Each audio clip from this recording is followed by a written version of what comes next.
There comes a silence before the storm of awakening, not the quiet of peace, but the breathless hush before a rupture when the soul, long stifled beneath masks of politeness and the shackles of performative love, begins to stir. You may feel it as unease, a tremble in your chest, a gaze in the mirror that no longer recognizes its own eyes. It is not a whisper, but a knell, the psychic bell that tolls when the self is done playing its part in the pageantry of pleasing. The soul begins to knock, and if you have ears to hear it, the sound is thunder inside your bones. Before we begin, take a moment to like and subscribe. The more you engage and stay with the content, the more YouTube shares these timeless insights with others.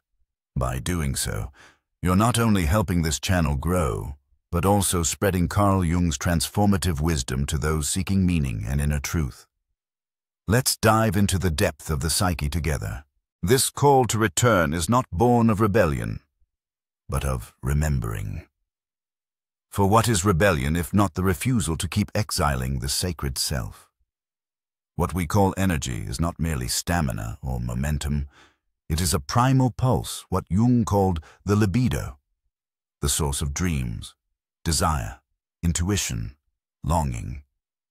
It is the sacred fire at the center of the self, older than language, older than fear. And when we misuse it, give it away to roles not written by our own inner mythos, when we spend it trying to be palatable, pleasing, manageable, we commit quiet treason against the holy spark within. You see, the psyche does not break because of too much burden. It breaks because of too much betrayal. Betrayal of self, of instinct, of soul. And then the world mirrors that fracture. You are dismissed not because you are unworthy, but because you have broadcast your own dismissal. You are unseen because you have covered your own eyes. The universe, as Jung knew, is not moral, but symbolic. It responds not to your intention, but to your alignment. It reflects the architecture of your inner temple. And when that temple has been desecrated by years of acquiescence, of saying yes with a clenched jaw, of nodding while your gut screams no, the world will respond in kind. It will hand you mirrors in the form of users, takers, critics, not to punish, but to show you what you have become complicit in. It is not cruelty. It is symmetry.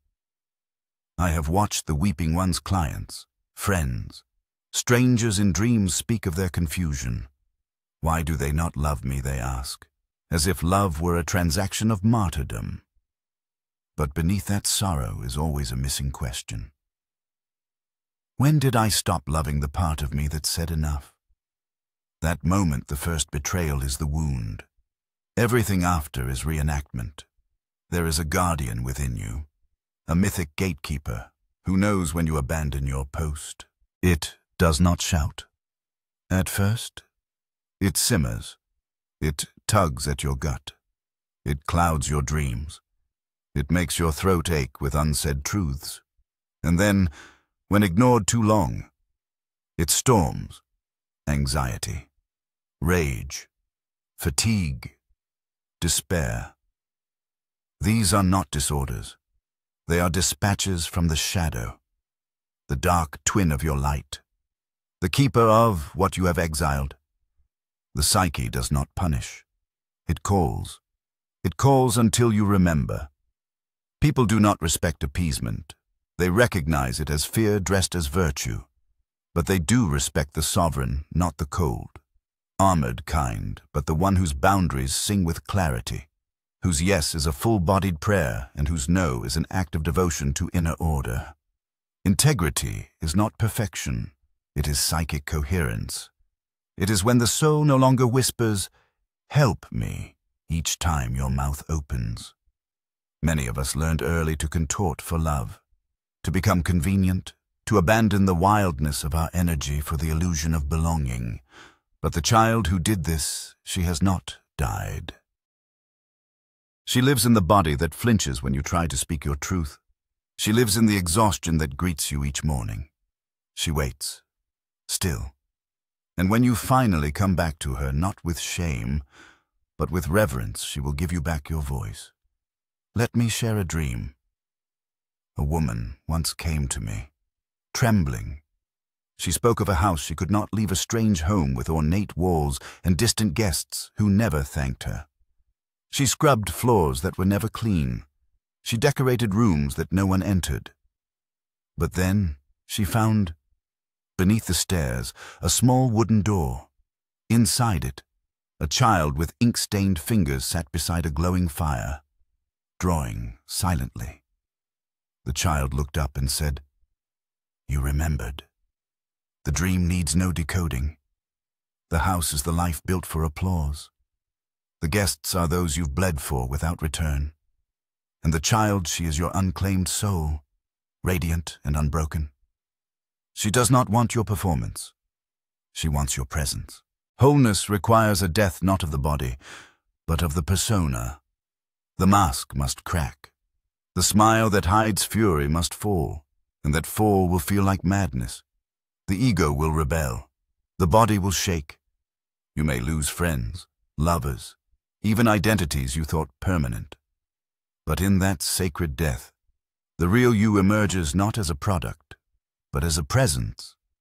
And then something shifts. People begin to treat you differently. Not because they've changed, but because the architecture of your energy now sings with coherence. You are no longer a home for the wandering shadows of others. You are no longer a canvas for projection. You become a mirror, a flame, a presence whose very stillness commands reverence. You speak less, but your words land like stones in still water. You walk not to be seen, but because your path is your own. You stop apologizing for the space you take. The truths you speak, the boundaries you set. You become rooted. You become real. And others, those who are ready, will recognize this. Not always with words, but with a soft bow of the soul. A quiet, "I see you," that comes from the marrow. For the awakened can feel the awakened. Now, beloved listener, I ask something not of intellect, but of intuition. Close your eyes. Breathe into the deep well of your being. Let a number rise not from logic, but from the symbolic language of your soul. A number that holds the echo of this truth. A number that speaks of transformation, of reclamation, of the archetypal journey you are now walking. Let it appear like a vision in the cave of your mind. And when it comes, type it below, not as a comment, but as a consecration. A glyph etched into the ritual space of this shared container. A sigil that says, "I have heard the call. I am returning. I am no longer giving myself away." Let your number become your offering to the collective fire. Let it burn. Let it witness you back to wholeness. It is a spiral. You will forget. You will relapse. You will fall back into old patterns and give too much again. Do not shame yourself for this. The psyche does not grow in a straight line. Like nature, it blooms in seasons. And every relapse is a lesson. Every misstep an invitation in those moments. Ask not, "Why did I fail?" But rather, what part of me still believes that love must be earned through sacrifice? That is the deeper inquiry. Because most of our energy leaks not through action, but through belief. Beliefs inherited from wounded ancestors, broken systems, and silent trauma. To reclaim your energy, you must first reclaim the right to question everything you were taught about what makes you worthy. When you begin to question what you have been taught about worthiness, you step into dangerous terrain, not because truth is dangerous, but because the structure of your former self begins to dissolve. The scaffolding of identity, so meticulously built from societal scripts, parental echoes, and the whispered threats of rejection starts to fall apart. And what stands in its place is uncertainty, emptiness, the void.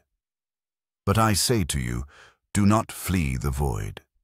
The void is not the absence of meaning. It is the sacred womb from which true meaning is born. The ego fears this emptiness, for it cannot dominate what it cannot define. But the self, the archetypal center of your psyche, longs for it, because only in emptiness can the divine voice echo clearly. You cannot respect your energy until you have entered this void and made peace with being unknown, unseen, and unvalidated by the external world. This is the dark night of individuation, the threshold over which every soul must cross if it is to be reborn, not as a product of the world, but as a revelation of the inner world. Respecting your energy means understanding that your time, your body, for your presence, these are temples. When you allow anyone to defile them with entitlement, manipulation, or protection, you participate in your own fragmentation, and no one respects a fragmented being, not because they are unworthy, but because fragmentation obscures the divine. When you are not meant to be nice, you are meant to be whole. The archetype of the nice person is often a mask for the wound of abandonment, a persona crafted to protect the inner child from being cast out. But the price of wearing this mask is steep. Your fire is dampened, your intuition muffled, your boundaries dissolved. People may like your mask, but they do not respect it. They respect the one who dares to take it off. You have felt it, haven't you? That subtle shift when you say no and mean it. When you walk away from what insults your soul. When you sit in silence rather than explain yourself to someone committed to misunderstanding you. In those moments, your spine straightens, your breath deepens, your energy condenses. That is power, returning home.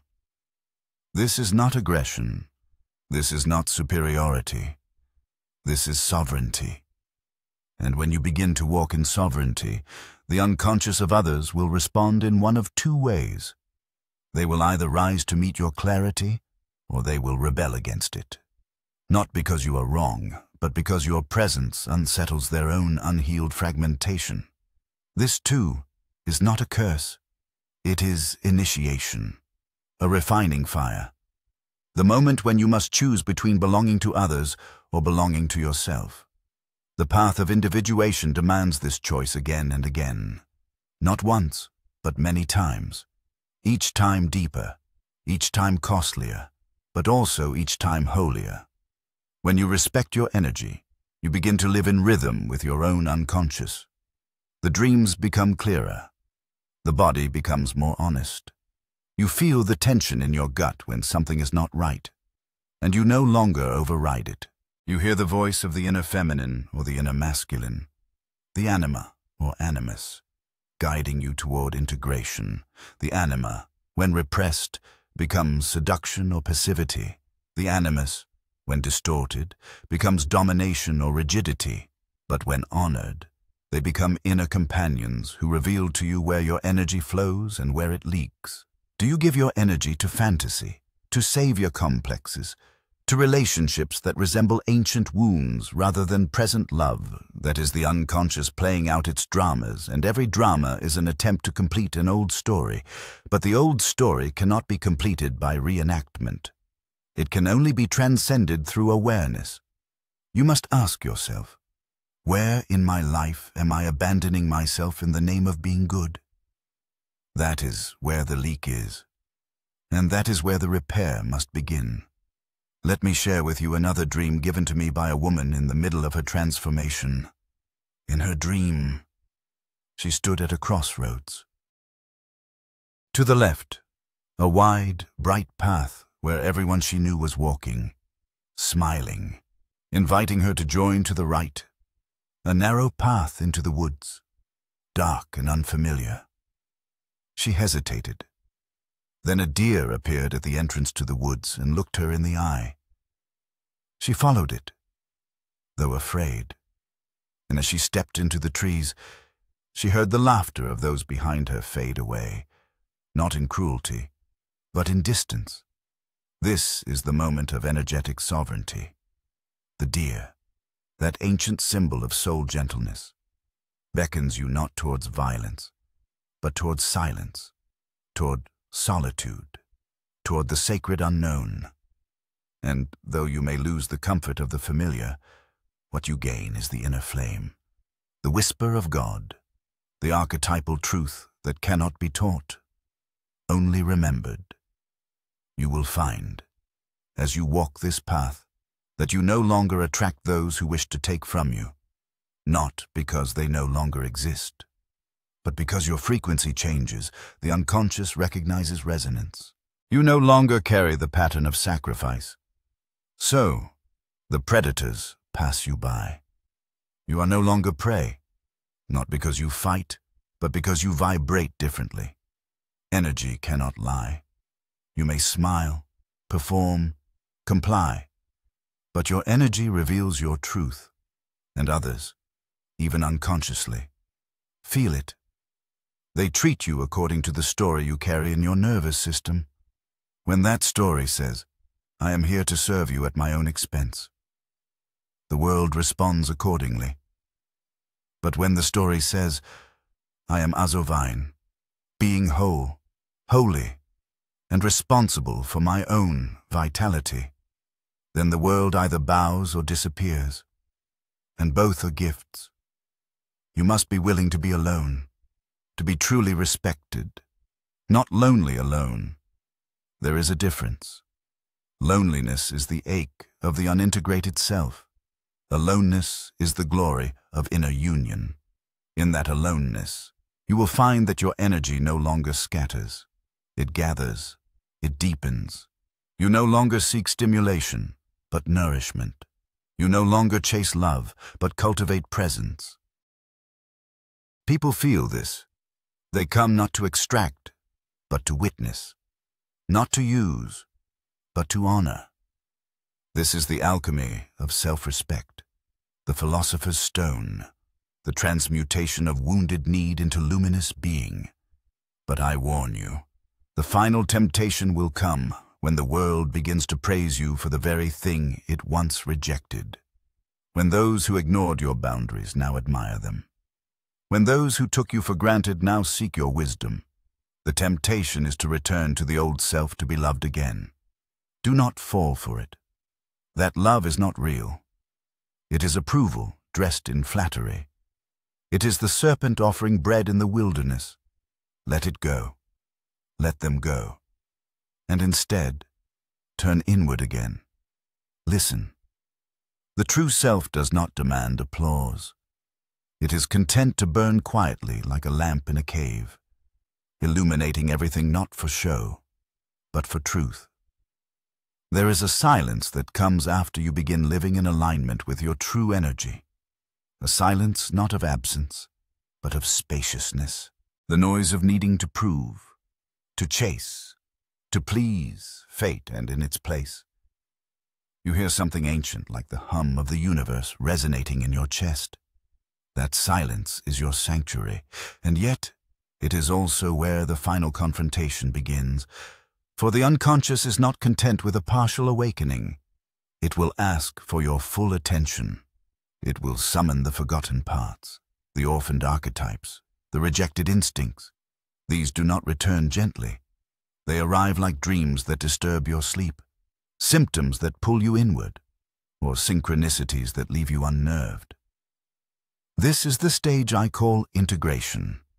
Here, respecting your energy no longer simply means setting boundaries with others. It means setting boundaries with the fragmented parts within yourself. There will be parts of you still addicted to chaos, to being needed, to being right, to being admired. These parts are not your enemies. They are adaptations, sub-personalities forged in the fire of early trauma, built to protect the softest, most radiant core of you from annihilation.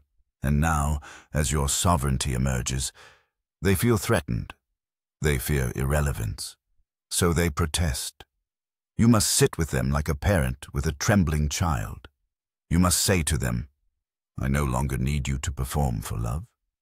I now remember that I am loved without performance."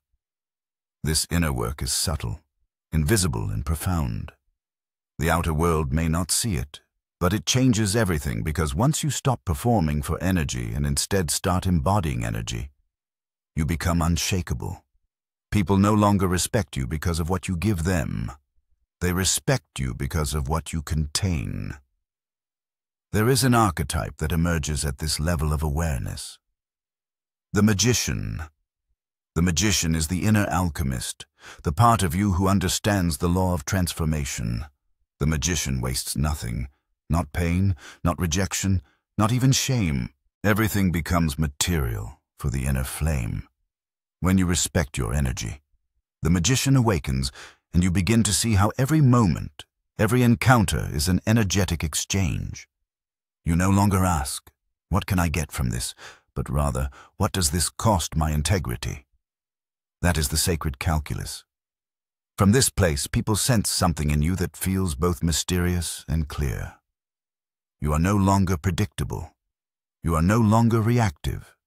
You are not easily impressed nor easily disturbed. You center wholes, and in a world addicted to chaos, such stillness is magnetic. They may not understand you. They may even fear you, but they will respect you, not because you command it, but because your energy demands it.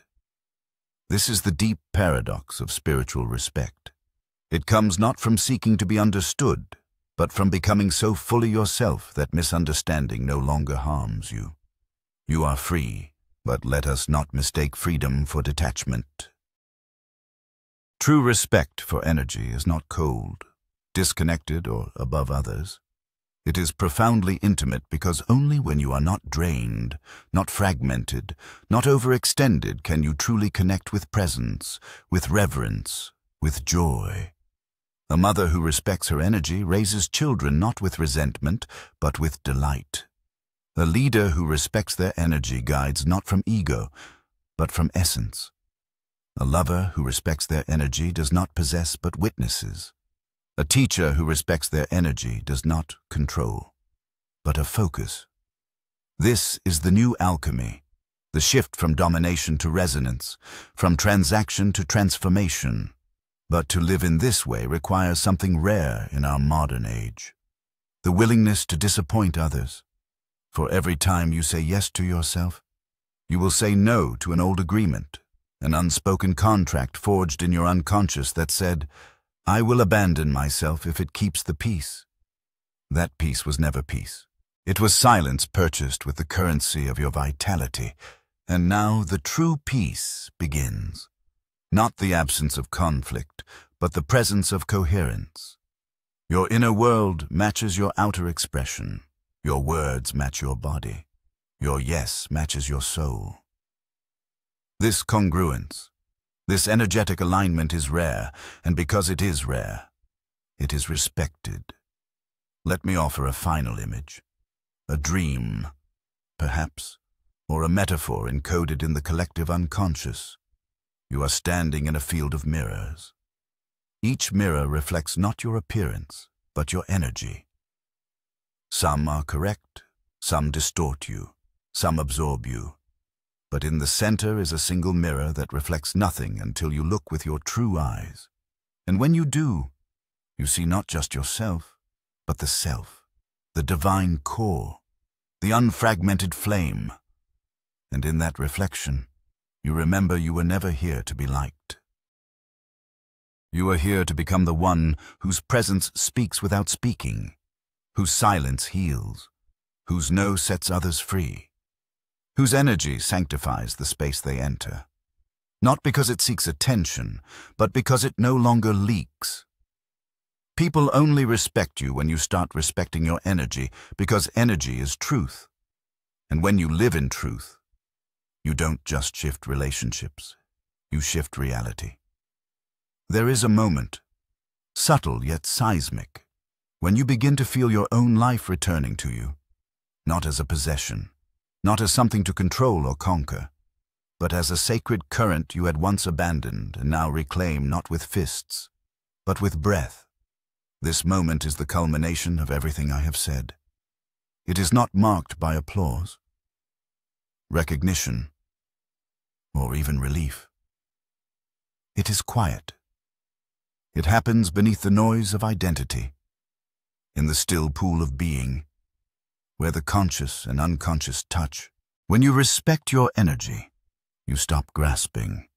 You begin to trust, and in that trust, you become trustworthy, not in the eyes of society, which changes with the wind, but in the eyes of your own soul.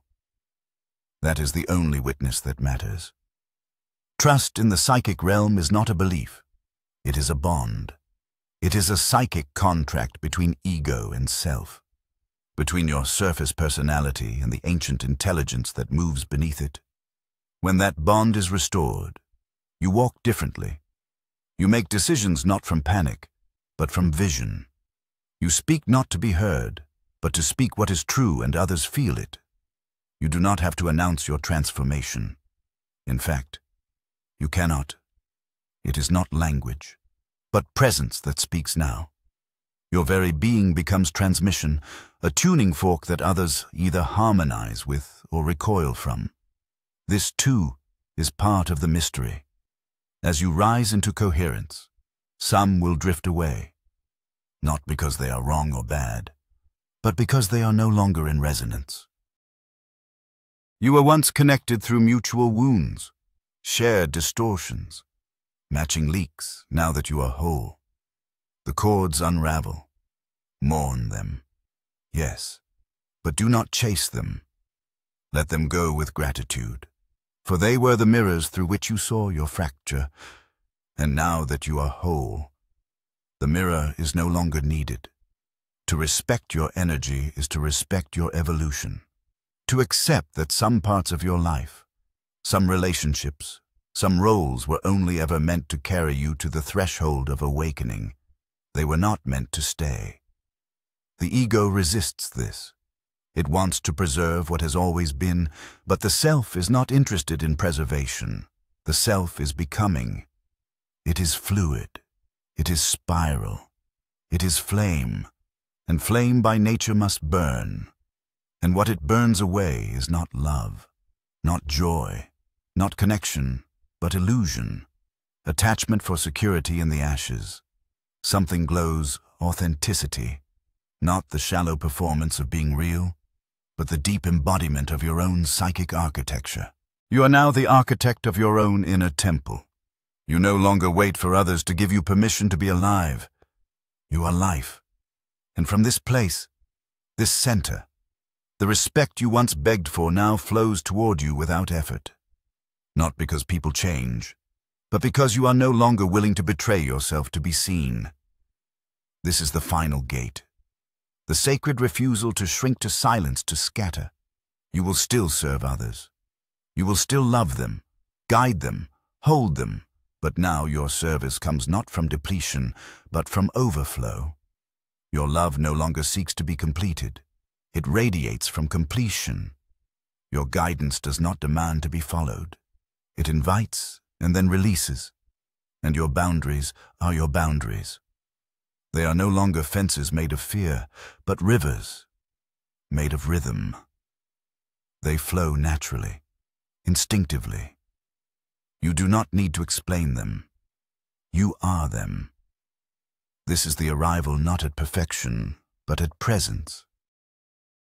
People respect you not because you demand it, but because your energy now speaks a language more ancient than words. It says, here is someone who remembers. Here is someone who has returned to the root. Here is someone who is no longer leaking, no longer pretending, no longer divided and in your presence. They are invited, not forced, not coerced to do the same. This is the power of psychic integrity. It cannot be bought. It cannot be mimicked. It is fortune solitude in self-inquiry, in the alchemy of dream and shadow and symbol. It is born not from the world, but from the wound, from the descent, from the night you thought you would never survive and did. You carry the night inside you, now not as pain, but as knowing, and in that knowing is your strength. So walk on, not with arrogance, but with awareness, not with noise, but with stillness, not with resistance, but with radiance, and remember you owe no one your energy, but you owe it your reverence, your stewardship, your truth. Because when you respect your energy, you are no longer just a self. You are a portal through which the archetypal forces of wholeness, of healing, of love itself can move freely, and that is what the world respects, because that is what the world has forgotten.